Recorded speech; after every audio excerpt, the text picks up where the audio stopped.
Well, hello. It's Katja Williams, the Ultimate Farm Wife, and I'm absolutely thrilled to be back here for season 8 of the Ultimate Farm Wife. Can you believe it? It has been 2 years with over 80 episodes. We've had real talks with real people, sharing raw truth stories. We've had some belly laughs, and we've also had some tears. And this season, it's not just another chapter. It's a celebration of the stories that built the Ultimate Farm Wife to where it is today. We're further deep diving with passion with the women who have helped us build this community. They've walked the road that we're all on. They've been on the journey and have the experience of what we are now dealing with.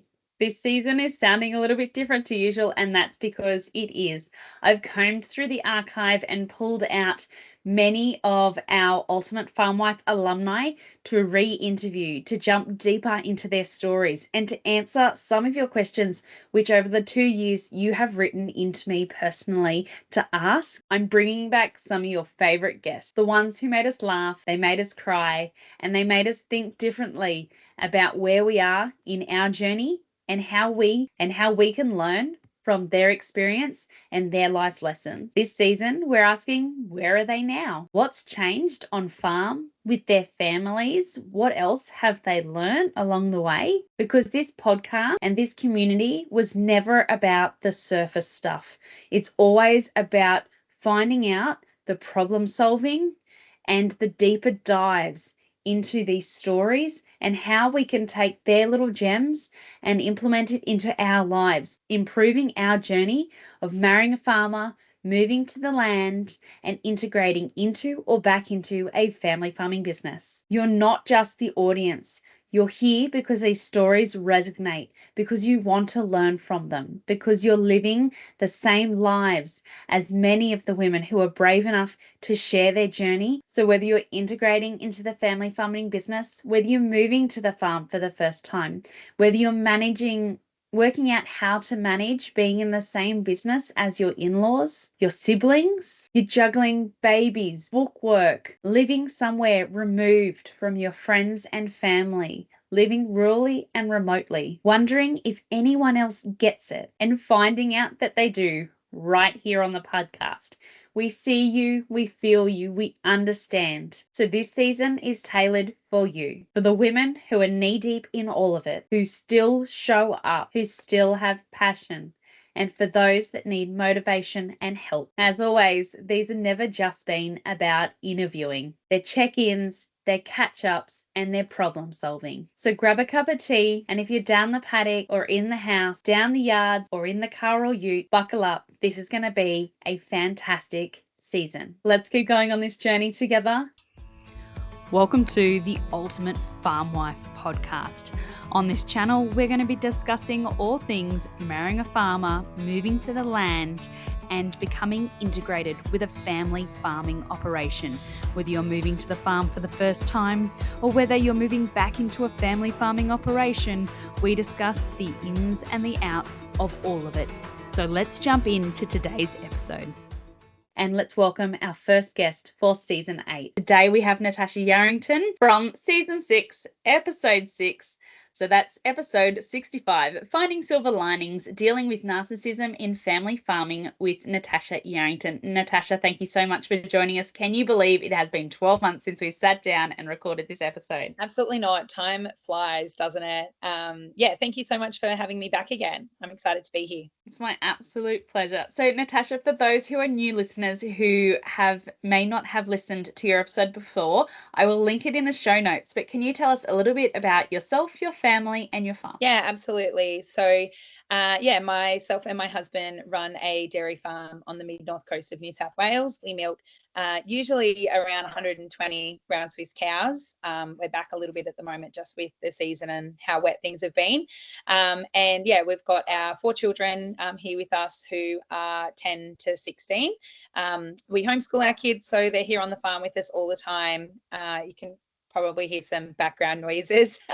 But yeah, that's us. Yeah, absolutely. Last time we sat down, we had an incredible discussion. We spoke about your own personal journey, the resilience that you needed to build moving from one dairy operation to another. So your family farm to your husband's family farm. navigating those family dynamics, adapting to the ever-changing roles that is women in ag and women in business. We also spoke about building your community, communicating, mental health, and finding silver linings at the end of the day that will help us grow stronger as a family farming unit. So, an incredible, incredible interview. We've had some feedback come back through as well, and I shared one amazing comment, which I'll share with our listeners today. The comment is, "Oh my God, I could talk to you ladies all day. Farm wife." This is a farm wife from This is a farm wife from WA. She literally Googled farming families and narcissism, and this episode came up on Google. Having been searching for this type of resource for years, I truly deeply relate to this story, and I could talk to you guys all day. Oh my gosh. So much feedback like this has come through since your episode. It is definitely the part of agriculture we don't normally deep dive into, we don't discuss, because there's usually, we don't want to discriminate against the business, the farm. We don't want to have that negative impact. We don't want to be that person who has that negative chatter around moving to the farm and integrating to the family farming business. We don't want to upset the apple cart. You've been on farm 19 years now, is that right? Yeah, close to that. Yep. Yeah. Yeah, and this has been an evolution. And we said at the beginning of your interview last time, like, this is not a conversation coming from a raw negative side of agriculture. It's sharing the story and the journey as what has been, and sharing those tips, tricks, advice, and hacks that this podcast is renowned for in its episodes. So one of the first things we spoke about in that episode that has brought up a lot of chatter is that integration between moving from, your family farming dairy business into your husband's dairying business, which started as a three-way partnership, with you not included, and eventually integrated to you and Rod having your own partnership and that family business becoming yours.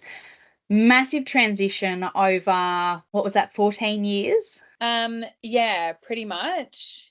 Yeah, I'm just trying to do the numbers in my head really quickly, but I suppose it's been a transition, the whole way along. Like, it's not like, even when we first got together, I didn't move in straight away. Like, I was still working full time for my parents on their farm. So, even though we were, fully together, we weren't living together. I would, stay here a couple of nights a week, but I was, still kind of somewhat living at home, and that sort of thing. So, yeah, I suppose it's been like a slow, gradual transition, over the last, almost 20 years. And I definitely wanted to hone in on that point, is that moving to the farm and integrating into the family farming business or becoming a partnership of your own takes time. And I think that's something that we don't spend enough time ourselves thinking about and planning for when we first marry our farmer and move to the land. I think sometimes when we move to the farm, time is warped as well. So can you tell me a little bit about that time warp, and then we'll jump into some more questions around that time of life? Yeah, I suppose for me, like, I don't know, when I first moved, like officially moved, so that wasn't until I was almost, I think I was about 38 weeks pregnant when I kind of, moved kind of the rest of my stuff and stopped working for mum and dad, and was here, full time, before having our eldest child. And, when I moved into the farm, I didn't have an idea that I was going to move in and suddenly be part of the farming business and be a partner on the name, or a name as part of the business. And again, when we got married, or, all of those life events for us personally, I didn't relate to the farm, if that makes sense. Like, there was no expectation from me that I would get my name on anything. And it was really interesting when my father-in-law passed away, and, to run a partnership, you need more than one person, otherwise you're a sole trader. And so then it was kind of like, oh, okay. And then, I don't know, it was something that I hadn't really thought about, or it wasn't even, Rod didn't make a big deal out of it and was like, oh, do you want to be my partner? My name just kind of got on there. And then it was like, oh, this is us now. This is me. This is my name. And you know, when things started getting changed, and, you know, the milk pay now comes and it's in, you know, our initials together, and it sounds silly, and like likewise with the bills when they come and it's our initials together, you know, even though you hate seeing the bills come in, it is kind of that inkling of like, well, I guess this is what we've been working for the last 20 years of our lives together. And even though it's kind of not a big deal, because it, you know, I mean, things did change financially in terms of ownership of the farm and all of that, sorting all that out. But things kind of didn't change, you know, like it's not like, oh, suddenly, you know, we're pulling a bigger wage, or, you know, I don't know. It's kind of like things didn't change, but it kind of did. And I didn't realize how much my name on a piece of paper would actually mean to me. And so even though it wasn't something that I came in expecting or really craving or needing, when it did finally happen, I suppose it was just like another piece of the puzzle type thing. And that feeling of, I don't want to say like I've made it or we've made it, or I don't know, but yeah, it actually does kind of feel special, if that makes sense, in a weird way. No, it absolutely does. I remember the first time I got mail on the farm and it was like in my name, let alone actually having the business or something in your name as well. It makes such, like, it's all those little tingly feelings. It's great. It's all those little wins that I think that we should be celebrating as well on farm is yeah, you know, receiving your first bit of mail and receiving, you know, the partnership name with something that's on it, or even the registered certificate. Like, I feel like we should be framing that and putting it somewhere. Yeah. And I think that's probably the difference between, you know, like if I wasn't a farmer and I, you know, started a business in town or a cafe or something, it's like you have an actual date, and it's like, this is the day that I took over the lease, or this is the day that I got my, you know, certificate of business, or whatever. And it feels a lot more black and white. Whereas in farming, quite often it is a lot more fluid and it's a lot more transitional rather than it being a set day. So yeah, I think you're right. We do need to stop and kind of like appreciate and yeah, really pat ourselves on the back for those wins and those things that we have been working towards. Are you part of our Ultimate Farm Wife group yet? If you've been loving the Ultimate Farm Wife podcast, our posts, and everything that we share here, then you're going to love what's happening inside the private Facebook group even more. This is your personal invitation to come behind the scenes and connect with other women in agriculture, women who get it. The early mornings, the endless to-do list, the love, the heartbreaks, and the strength it takes to be both soft and strong in farming life. Inside the group, you'll find real conversations about farm life, the good, the hard, and the beautiful. A safe, supportive space to ask questions, share your story, or just listen. Inspiration, engagement, and sisterhood of like-minded women, alumni, and friends of the podcast, growing a stronger community together. So whether you've married into the farm, you're stepping into a legacy, or you've built your dreams from the ground up, you belong here. How to start engaging? Join the group. In the show notes, there will be a link to the Facebook page, or jump on Facebook and look up the Ultimate Farm Wives and send an invitation. Introduce yourself and tell us where you're from and what your farm life looks like. Join the chats, ask some questions, and simply be part of the support system we're growing here at the Ultimate Farm Wife. Tag or invite fellow farm wives who need the space too. This is your place to thrive, not just survive. Come find your people. We are here. I hope to see you all inside the new Facebook community. We spoke about in your first interview there being that shift in how family farming businesses change from one farm to another. So even though you were in dairy and you moved to Rod's Dairy Farm and then slowly integrated into the business ran differently. So one of our questions that have come through about that was, you had a wealth of knowledge. Sometimes some of the practices you might have come from may have been more efficient and more cost effective. How did you sit back and wait until you were in the farm to change that method? if it was something that was better. Now, I think we might have covered this slightly with the collars last time, but was there other bits and pieces that you thought this system worked really well at mum and dad's? It could work here, but biding your time. How did you bide your time and then slowly introduce that into the farm? I think I have a lot of bite marks in my tongue from those years and just really shutting my mouth. But yeah, it is really challenging to bite your tongue and not say anything, I suppose. I think a wise person once told me when I was about 15 or 16 that you need to plant the seed and then let them believe that it's their idea. So there was a lot of that with Rod's dad, kind of suggesting things or that sort of thing, and then letting him think that it was his idea and coming back and that sort of thing. So I guess, the other side of it too is that, I'm probably in a fairly unique situation that, I'm only in my mid-30s and my in-laws are no longer involved in the business. I know, a lot of farmers and farming women, deal with it for a lot longer. So I suppose it's not like I have had to deal with it for 30 or 40 years. So I suppose, kind of biding my time for those few years. I mean, we didn't know when Rod's dad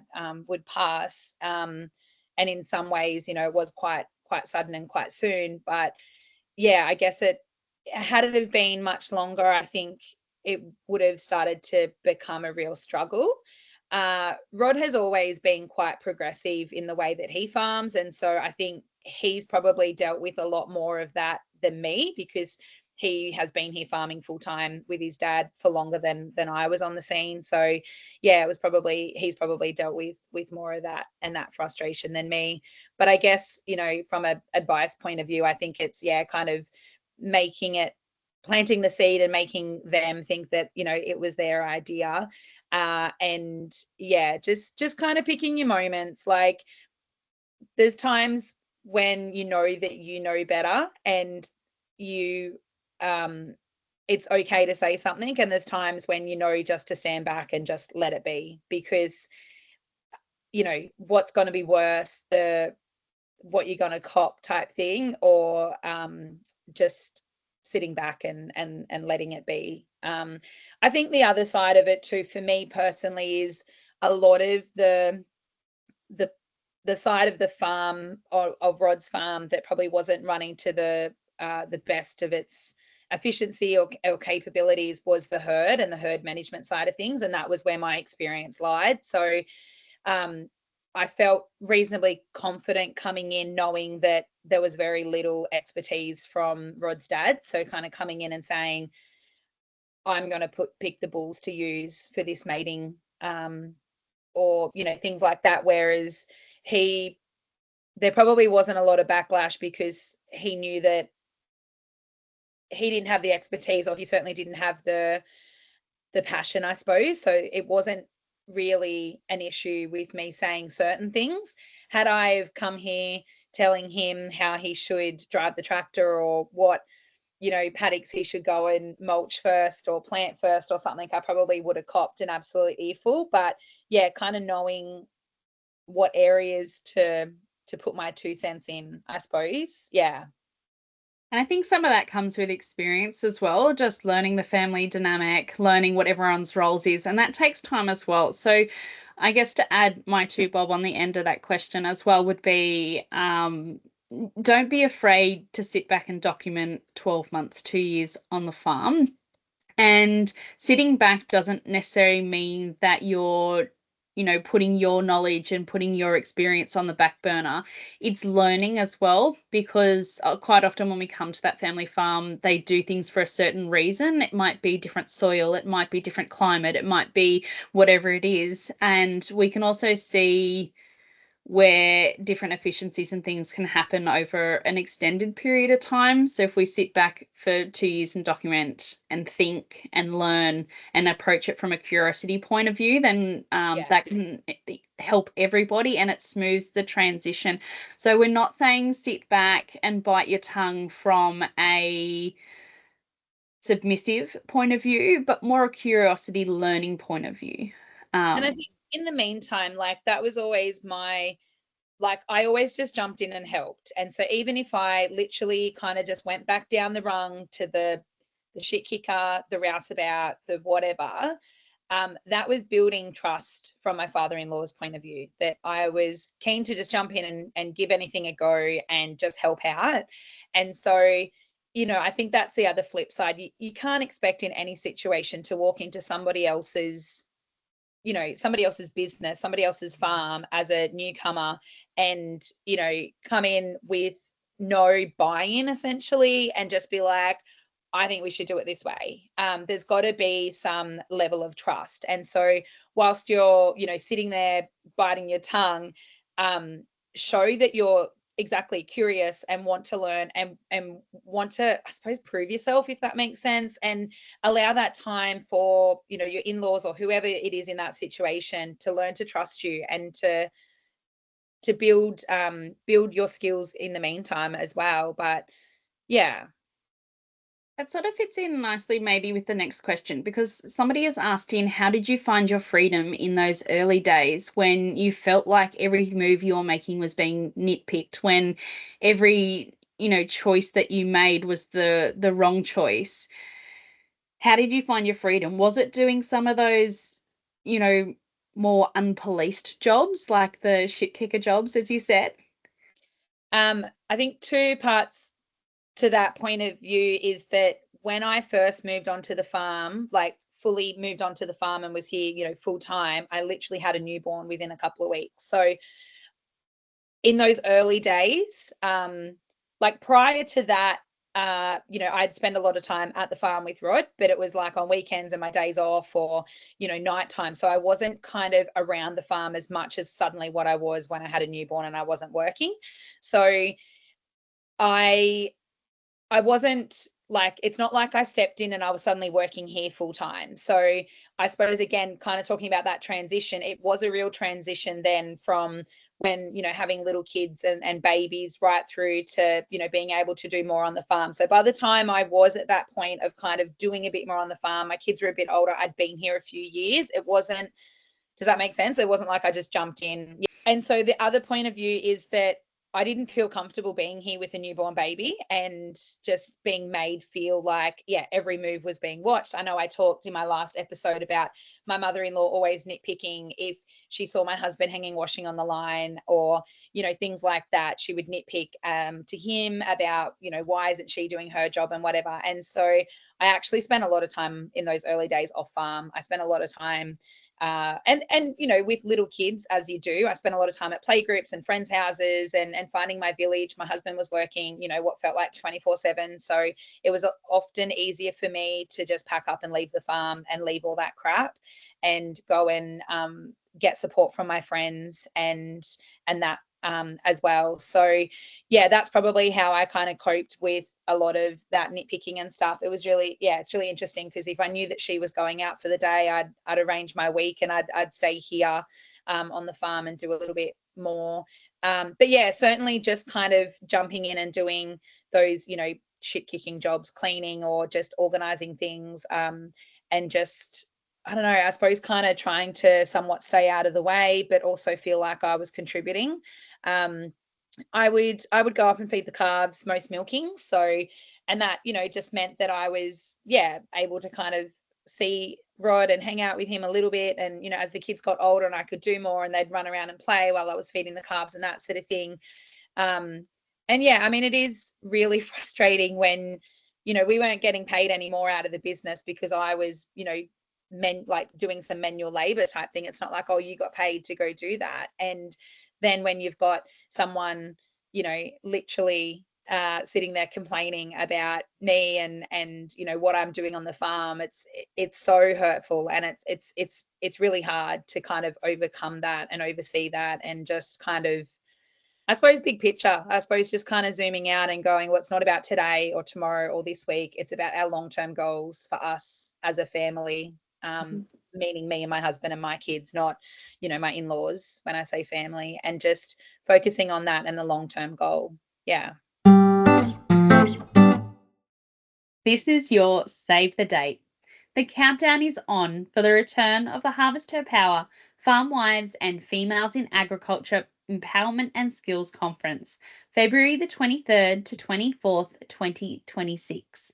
Mark your calendars for this 2-day unforgettable inspiration, hands-on learning sisterhood of soul-fueled energy. This year was such a success, and we loved having you all there, learning alongside each other, becoming empowered, sharing our stories, learning skills that will build our resilience as women in family farming businesses and in agriculture. Just like last year, it's not just a conference. An uprising of rural resilience, a celebration of the female force, the backbone of Australian farming businesses. A celebration of women in the fields, in the yards, and beyond.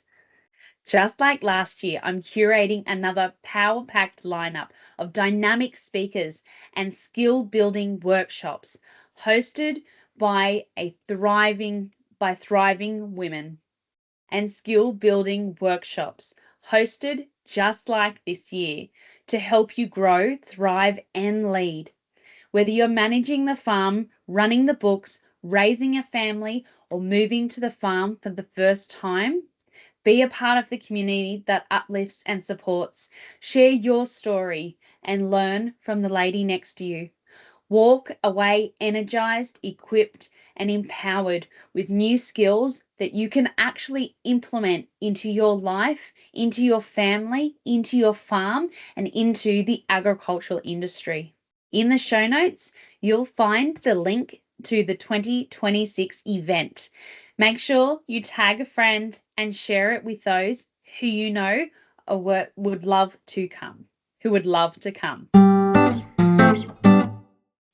Yeah, I think that's so important. And one of the other questions that did come through, which I think, really interlocks into that, is that, you mentioned about increasing communication, but quite often everyone's too busy, or at the end of the day, they just want to turn off. And that's when we sometimes get, our only chance to talk to our partners. So I think that's really important, where if we do sit down with our partner and we do work out the long-term goals, then sometimes sitting down at the end of the day to debrief, or to hear about their day, or to talk about the little things isn't necessarily that important if we know what the long-term goal is. Would you agree in something like that as well, Natasha? I think communication is important all the time, and it's important to know what the day-to-day goals are, but then what the long-term goal is as well. And I certainly don't think that Rod and I have it covered, and we're amazing at it, because we still, like every married couple, we still have our arguments and miscommunication and stuff. But I think in those early days, like kind of going and finding him down the paddock, and it was a lot easier with only 1 or 2 kids. It got a lot harder with 4, but jumping on the tractor with him, and while he was mulching or something that he wasn't kind of fully concentrating, and just being able to talk while we were doing that. Or I would milk with him, and just talk. And now that's the time when we communicate the most, is when we're milking together. It's actually kind of good, because he can't get away. It's kind of like having a car drive with your husband. They can't escape. They have to listen. They have to talk to you. I think I love a good car drive. Yeah. I think, to be honest, at the end of the day, it's probably not the right time, especially if you've got little kids. Everybody's tired. You're trying to get kids to bed. It's the end of the day. It's probably not actually the right time.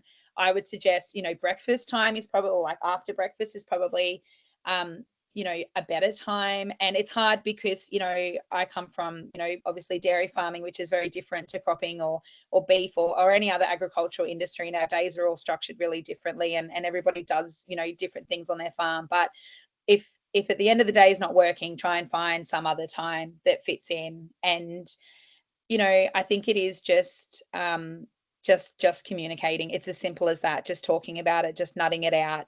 There were many a times when, I would say to Rod, this happened today, like your mum was, standing out and done this or said this, or this has got back to me. Someone's told me that they ran into her in town and she said XYZ, and, I'm really upset about it.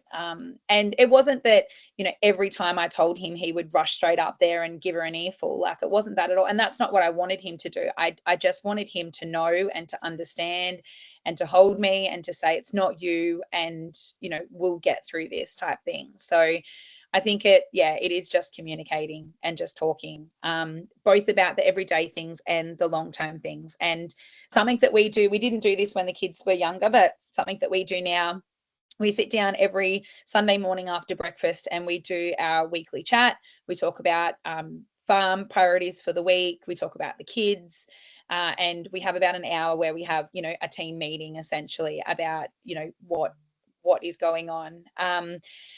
And then kind of usually once every 3 months, quarterly, we sit down and talk about the bigger picture stuff, our longer term goals. So, from a micro managing point of view every week, and then from a, I call it like a zoomed out look kind of every 3 months. And we talk about the finances for 3 months and the budgeting and just kind of how we're tracking longer term goals and stuff. And then obviously we're having conversations, all the time as well, but that's kind of how we structure it and kind of book it in. And Rod now knows like Sunday morning is our meeting time. And of course there's times, weeks where we get really busy, or there's something else that's a bigger priority, because I 100% get that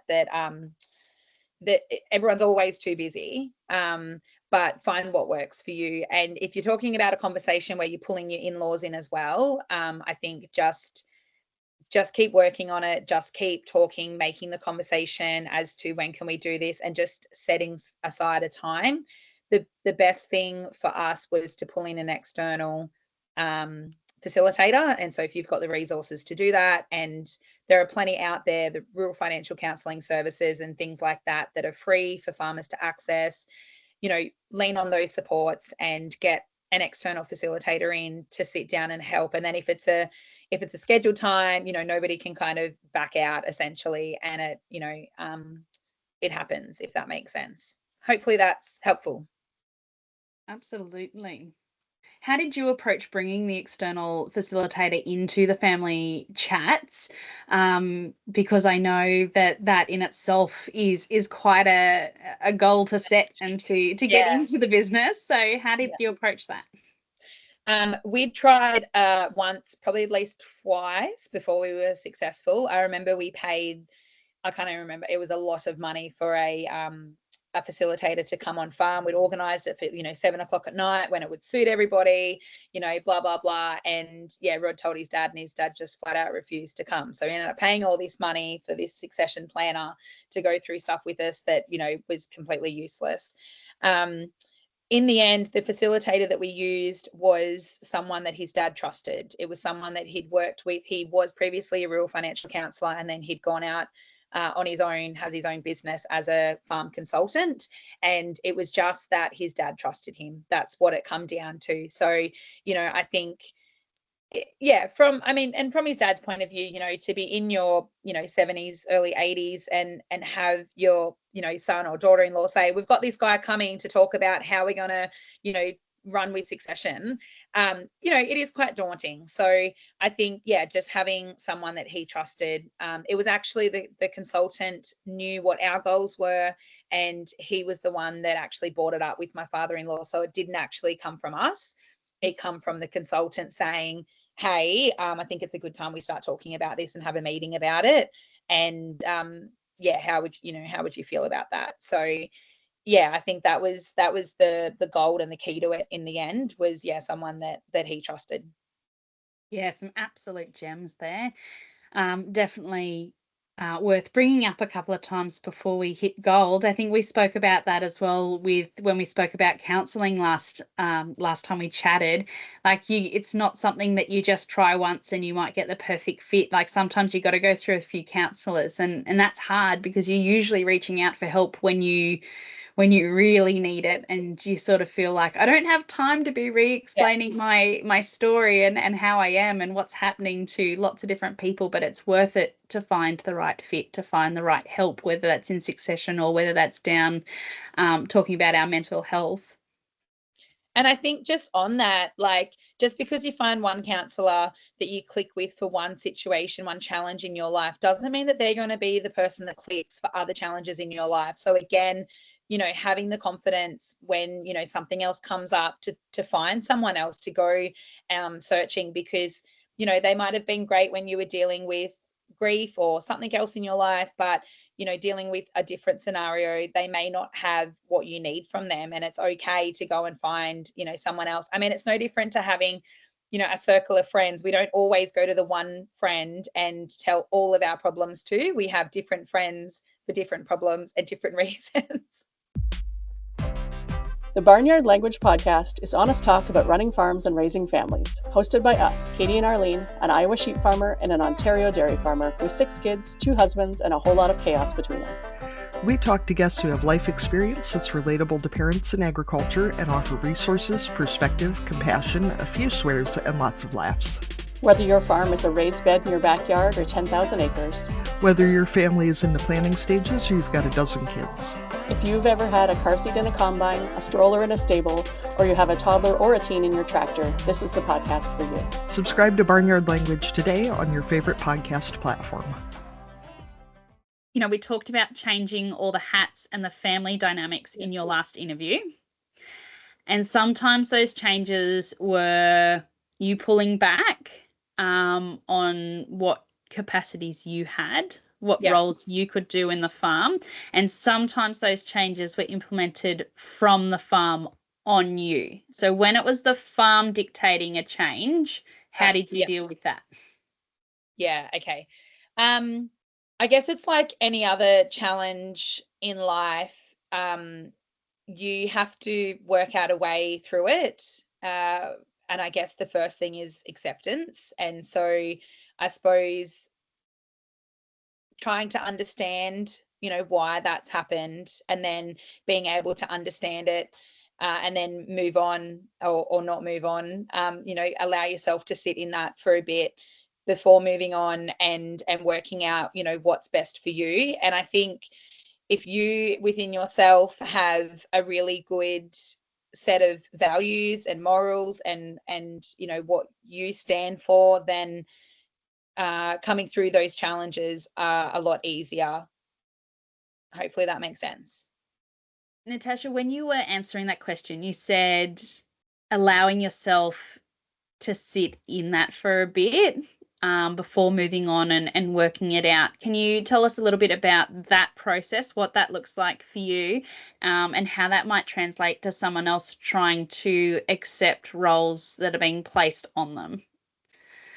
Yeah, I guess it's just about, for me personally, when I understand something and accept it, it's far easier to move on or to not dwell on it. But in saying that, it's really important to sit in that space and to allow yourself to, we don't always have to understand everything. And so allowing yourself to sit in the messy, sit in the uncomfortable, and just allow yourself time to process it. It's not about processing it and just moving on with it. Especially if it's something that, has really upset you or hurt you, or it's had a profound impact on you, then absolutely give yourself time, to grieve that process before, moving on, before accepting it. And I mean, even when I say moving on, you might accept something, but not just because you accept it doesn't mean you agree with it, or doesn't mean that you're okay with it. But acceptance is such a huge part for me personally in being able to not dwell on it every day, because when something sits in our head and just goes around and around and around, it just does not do very good for our mental health. And so when we can accept it and just sit with it, I think that makes things a lot easier to process. Does that make sense? Yeah, it does. And I think that's a big piece of the puzzle that we don't often talk about as well, is that we don't have to agree. Yeah. And I think that's something that's maybe not taught so much anymore, is that you can have people who don't agree on something, but that doesn't mean that we have to argue about it. It doesn't mean that we have to continuously bring it up. It's kind of like, well, you have your opinion, I have my opinion, and that's okay that they're different. What's the Absolutely. end goal? Let's keep working towards the end goal. We don't have to stay back and really fight out that argument about what we do and don't agree. It's okay that we don't all agree, but we're still all working towards the end goal. And this job or this task that I've been given, I don't agree with it, but it's going to get us to the end goal. Yeah. It's funny because this is such a tiny thing, but the way that Rod and I milk, we milk differently. And so when the way that he does it means that when he's putting cups on, it means that when I take those cups off, it takes me longer because of just the way he does it. And we've had several conversations. No way is right or wrong. It's just I get frustrated because it takes me longer. He gets frustrated with the way that I do it because he thinks it's not done properly. And it's just this constant thing. And it's like, it's kind of silly, but it's such a physical example of something that we're not doing it the same way, but the end goal is exactly the same. The milk comes out of the cow exactly the same way. It's just a personal preference on how we do things. So yeah, it's been interesting because we've had plenty of conversations around, well, you're doing it wrong, and that sort of thing. But again, just accepting, well, that's the way that he does it, and I don't have to agree with it, and it does make it a little bit longer for me to do it, which is why I just enjoy milking by myself so much more than when he's around. He'll hear this and say to me, oh, you can milk by yourself all the time. I enjoy the conversation. It's just sometimes easier the way I do it. Exactly. Yeah, no, I absolutely agree with that. I think this loops into a little bit about when I talk about boundaries and boundary setting, and not agreeing on something sort of goes into this, and not doing it the same way moves into this. So sometimes I will be given a role, or I have a role to do, and I will say, yes, I can do that, but I need to do it at this point in time, and it may not look like the way that you're going to do it. And that's okay. You can either have those discussions or either outright with everybody, or you can have them internally to help set those boundaries for if there's going to be that tussle around it. It's like, this role needed to be done, this job needed to be done, I could do it like this and I could do it then. So that's when I fitted it in, like it's still being done. And we did have some questions around boundaries as well come through from your last interview. So when we were talking about making the decision that's best for our children on a family farm, they wanted to know, they knew that would be a hard discussion, because you don't, especially if you're living on farm, because you don't want to upset the apple cart, but you need to do what's safe and you need to do what is right for your children. They wanted to dive in a little bit about, well, how did you go no contact being on the same farm, or how did you set those boundaries? I guess it wasn't something that, I marched up there to my mother-in-law and said, these are my boundaries. You're never going to see my kids, and this is how things are going to be. So, even though I had spent a lot of time putting these boundaries in for myself, I suppose, Rod knew them, but kind of nobody else knew my boundaries. So it only came up when she broached my boundaries. So, which honestly didn't happen all that much, because communication and a relationship is a two-way street. And when she pulled back, as did I, and the communication had always been from me. And so when I stopped, she stopped anyway. So and it's interesting that we're having this conversation and this chat today, because I always look at my Facebook memories because I love seeing old photos and things come up. And exactly 10 years ago today, I never put much on Facebook, but 10 years ago today, I put a post up saying that my youngest was 3 months old and my mother-in-law still hadn't met her. And I was like, yeah, that's right, and so I guess, that was part of my boundaries. By the time I got to my fourth kid and she'd made, zero effort for the other three, when she was born, my boundary was, well, I'm not going to make effort to go up there. So that was my boundary. And she probably didn't know that was my boundary, if that makes sense. So it wasn't like this full blown fight as to, well, why aren't, why are you putting these boundaries in, or why are you doing this? And keeping in mind too, again, it's probably a unique situation that I found myself in, because as I discussed in my last podcast, my mother-in-law has dementia and had dementia throughout those years as well. So it's really hard for me to know how much of it stemmed from, narcissism or just her personality, and how much was it from dementia.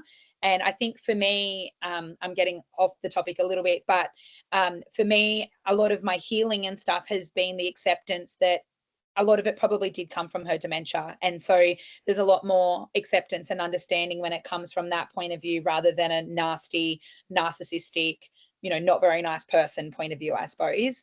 And so, yeah, I can't remember what the original question was though, and if I answered that well enough. Oh, boundaries. Yeah. So for instance, one of the last times that my father-in-law was still alive, my mother-in-law was still living on farm, and it was Christmas, and Rod said, we'll go up there. We should do the right thing. Christmas was I don't know if I discussed this in my last podcast, but Christmas was always the biggest anxiety thing for me. Leading up to Christmas, it was always what's going to happen. Like there'd be Christmases where they'd just call in unannounced. I hadn't seen her all year, and she'd just call in and have these presents for the kids and expect the kids to be all over her and love her and here's my presents. And it was always just such an anxiety filled time of the year for me. And the last few years, I suppose it got to the point where I was like, well, my boundary is that I don't want her in my home. I don't want her to ruin my day. I want to know. So we would actually go up Christmas Eve, usually Christmas Eve after milking, and we'd literally go when we were finished at the dairy. So it was kind of like, we have 5 minutes, we have to go because we're going to do dinner, but here is your present. And sometimes there would be a present and sometimes there wouldn't. And yeah, so I felt like I was in control of the situation, and I could choose when to leave rather than her putting that on me. The last time we were up there for Christmas, she wanted to take the kids inside to give them their present, and that was one of my boundaries, because again, I'm not sure if I mentioned this in my previous podcast, but yeah, my husband was previously married, and even whilst we were married and together, she still had wedding photos of my husband and his ex-wife in their lounge room. And so that was just a boundary. I'm like, my kids don't need to see that. My kids are not going into her house. And so she was saying, come on, I'll give you your present inside. And I just held my child's hand and said, that's okay, Nanny can get the present. Nanny's going to go inside and get the present, and we can open them out here on the veranda. And she kind of a couple of times, come on, and I was like, no, they're not going inside. And I remember, her kind of turning around and said, oh, I'm not going to do anything to them. And I just said, that's okay. They don't need to go inside. You can go get their present, but I'm going to stay here. And so I think with putting in boundaries comes confidence and comes experience. And don't get me wrong, my heart was absolutely beating in that moment, and I was shitting myself, like, am I going to upset the apple cart? Is she going to turn around tomorrow and, do something, that's going to upset the whole family dynamic farm situation? Is she going to kick us off and, whatever? Like, of course, there's that fear of the repercussion, I suppose, but boundaries come with experience and knowing your own self-worth and all of that. And so I guess that I just got to a point where I was super comfortable. No, not comfortable, confident is the right word, in my decision and in my boundary, and just standing up for my child and going, nope, this is my decision. No, absolutely not. We're not crossing that. We're not doing that. She went and got the present and brought it out. They opened it on the veranda. Done. She essentially was happy because, her love language was presents and buying and spending money. So, she thought she was doing the right thing and all of that. But yeah, I think just being super confident, and that confidence comes with experience and with time and with being in those situations time and time again. And, it might be the first time you're in that situation, you say no once and try to, be really strong. And then you end up getting walked all over essentially. But I suppose, it's a bit like a muscle. The more that you use it, the stronger it is. So yeah, my advice would be just be really clear within yourself about your boundaries and know when those things are going to come up, and know what your rebuttals are going to be. You know, if they say, oh, but it's just for 5 minutes, or you know, I've always wanted to do this, or whatever their reasoning is, having something to come back to against that and say, you don't have to say, no, these are my boundaries, but, you know, just reframing it. Like I said, no, you can go get the present and bring the present out here. They're going to stay with me, and just being really confident in your boundaries. Yeah, it's definitely something we build brick by brick. Yeah. And we're not building them just because, like, they're there for a reason. So I think that's really important, and that sort of reinforces that wall, as you said, the more you use them. Yeah, and understanding within yourself, like what your boundaries are, but what you're okay with, you know, and what you are comfortable with. Sometimes it's like, at the end of the day, does it really matter? But if that's, you know, if that's the boundary that you've put in, then, you know, stick with that if that's what you want. But if it's a case of I'm okay to let this one slide, or, you know, a little bit, or, you know, whatever, I suppose you've just got to come back and be happy with your stance on things. And I think you touched on something really important there as well. It is the fear of what could happen, what are the repercussions when we do that. And I think that's in any farming relationship, whether it does have an underlying health concern, whether there is narcissistic tendencies, in any dynamic where you have given up your life and your financial independence and you have moved into a family farming business, there is always that concern and fear of, what if I end up homeless? What if they cut me off and I can't afford groceries, or I can't afford different bits and pieces, because you have put your time, your effort, everything into, you know, a sub part of that family farming business, which is raising your kids on the farm, which is helping with labor and help as well. And I think that's something that's not spoken about as well, is the vulnerability of when we choose to marry our farmer and move into that family farming business and onto that farm. Was there any advice that you would give to someone who is feeling quite vulnerable in that position, who is going through some of this at the moment? Yeah, definitely. And just on that, I'd add to that, I think the biggest fear for me always was, what if I ruin this for my husband? You know, this is his, I'm meant to be his wife and his spouse and his biggest supporter. And am I just ruining all of this for him? Like, the end, you know, the end game, the end goal is for him to have the farm at the end of the day and be the next generation. And am I the one ruining all of that? And so I think that was always my biggest fear. The financial, I definitely get the financial side of things, but I suppose by that point in the later years, we had control over that. So that wasn't a vulnerability for me personally. It was definitely more the, what if I ruin this? And there was definitely times when my husband was, that's it, I've had a gutful, you know, mum said this, or this has happened, that's it, we're going, we're packing up, we're leaving and stuff. And even though how I felt towards the whole situation, I would be the one talking him down and going, no, we have to stay here because this is for you and this is for our future and whatever. So I just wanted to add that in as another, I suppose, you know, reason type thing. Advice on people feeling that vulnerability. I think, again, it comes back to the communication and communicating with your husband or your wife, what your goals are, what you want out of life, and making sure that you're still on the same page, and making sure that what you're going through and what you're putting up with and dealing with is for the longer term goal, and that's, you know, where you're headed. I think, you know, like any challenges in life, you know, personally, my advice always is to seek professional advice when you need it. And like we discussed before, that doesn't necessarily mean the same professional person. There are plenty of people out there, especially I feel like there's getting more and more farming women who are professionals as well and offering services and stuff. So, you know, ask where those people are and seek those things out.